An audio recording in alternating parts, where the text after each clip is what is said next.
All right, everyone. Cinephile Mike here with day 69 of Award Season Review Season 2. And today we are wrapping up BAFTA week with a good one. Or should I say a poor one? Not in the least. Today is Searchlight Pictures' Poor Things, written by Tony McNamara from the novel by Alasdair Gray and directed by Yorgos Lanthimos. Poor Things, as of this recording, reports a worldwide box office take of $81,176,449, with $30,276,449 coming from the domestic box office and $50,900,000 coming from the international box office.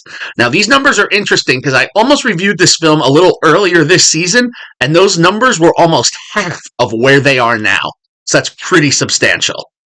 Now, awards-wise, this is one of the most nominated films of the year behind Oppenheimer. Oppenheimer. I know how to speak.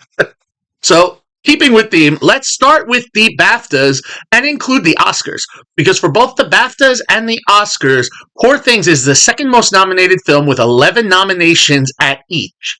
Now, at both the BAFTAs and the Oscars, it is nominated for Best Film or Picture, Best Adapted Screenplay for McNamara, Best Actress for Emma Stone, who has already won the Critics' Choice Award, Golden Globe Award, London Critics' Circle Award for this, and also still is in the running, has a SAG nomination as well. For both BAFTAs and Oscars, the film is also nominated for Best Cinematography, Best Costume Design, Best Editing, Best Makeup and Hair, Best Original Score, and Best Production Design.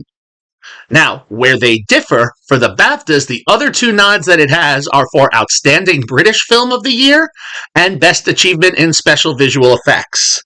At the Oscars, the two additional nods it has, rounding out the 11, are Best Director for Lanthimos, who was also nominated for Best Director for the Golden Globe, Critics' Choice Award, and the Directors Guild of America Award, as well as the London's Critics' Circle.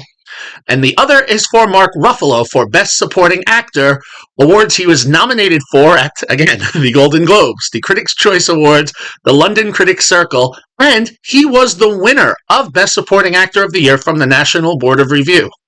The film was also named one of the top films of 2023 by the National Board of Review. That's where I think I'm going to end on the awards recognition, otherwise I could probably go on for another 10 to 15 minutes. If you're curious to see where else it fell, check out the awards page on IMDb. Now, the film itself. Poor Things is set in turn-of-the-century Victorian London, and it's the story of Bella Baxter, played by Stone, a woman who was saved from a life she didn't want and given a chance to, for a lack of a better phrase, be reborn. Now, the issue is in the way she has been put back together. The mental capacity and the body don't entirely line up.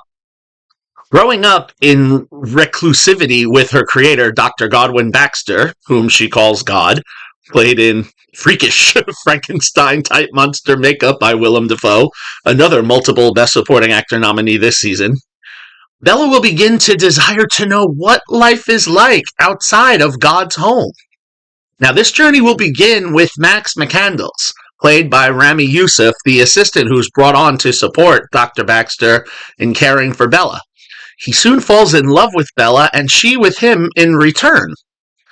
They get engaged to be married, but before the marriage, she meets shady lawyer Duncan Wedderburn, played by Ruffalo, and she decides she wants to go off and see the world with him before she settles down. Being opened up to everything that life can give her, including a very graphically portrayed sexual awakening, Bella will see what else life can offer. In addition to Max and Duncan, she will meet a motley crew of characters played by the talents of Catherine Hunter, Gerard Carmichael, Hannah Scheiguler, and Christopher Abbott, who will introduce her to a variety of other experiences, some for the great, some maybe not so much, and as a character says, she will become a woman plotting her course to freedom, but not without its twists and turns along the way. And to that end, some of those are things you will not see coming. Everyone in the cast is well used and has a chance to shine, but no more than Stone. This is a throw all caution to the wind type of freedom, and she imbues Bella with such excitement and drive that we are with her this whole journey and only want to see what she can accomplish. Now, keeping everyone else on their toes, Ruffalo has to counter each point she makes, and he does so, even if it causes us to maybe not trust the person that he is. Now, stylistically, the film is also very unique, shot in both understated black and white and other times colors that are so bright and vivid that it almost seems fake, as well as some interesting shots and angles and lens use. Robbie Ryan's cinematography is one to behold. I would say it's probably the strongest chance here, although Oppenheimer's team has been taking a lot of the technical wins this year, but it needs to be recognized that the way Ryan captures Holly Waddington's costumes and Shona Heath and James Price's production design is absolutely glorious. At times it's almost too much to take in and you're on sensory overload. The script is also very fascinating in that we get this great coming-of-age story for this woman in her second life. And it turns out that this journey can be quite disconcerting, a coming-of-age story, maybe even more so for an adult relearning to live than the usual traditional story of a child or young adult coming into being. Lanthimos' larger-than-life style is what made The Favorite an Oscar darling a few years ago, so it's not surprised that he's back in the conversation again this year, working with Stone on this project. It's one of that films that has a lot going on, and you can follow the plot. It's not going to confuse you, but there's so much that rewatches are worth it because you may catch things that you missed the first time through. So, for me, Poor Things is a 5 out of 5 star film. Now, if you're wondering why it maybe didn't make my top 10 list last year, sadly, there's so much to see. I did not get to catch Poor Things in 2023. I saw it now in 2024.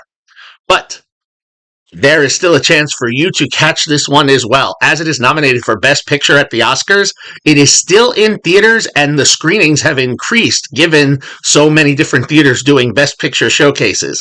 So if you haven't seen Poor Things yet, you can still catch it in theaters, and it is well worth to do so for the absolutely stunning visuals. However, if you can't get to a theater near you to see it, it will be available for rental on most digital platforms as of February 27th, and the physical release date for the Blu-ray and DVD will be on March 12th, which comes after the Oscars. All right, so there we go. We wrap with a strong film for the end of BAFTA week in its 5-star gloriousness. Hopefully some of the other films I talked about this week were new for you to discover and enjoy. See everyone tomorrow as we start a new week, and we are going to celebrate Animation Week. And there will be some fun surprises that pop up there. Now, if you like what you heard here, please subscribe to the channel and continue spreading the word. We have less than 30 days before the end of the season, and I'm still hoping that we can get to 100 subscribers. You can follow me, Cinephile Mike, on all social media platforms and Letterboxd. See everyone tomorrow as we continue on our journey, and until then, this is Cinephile Mike saying take a break and watch something new.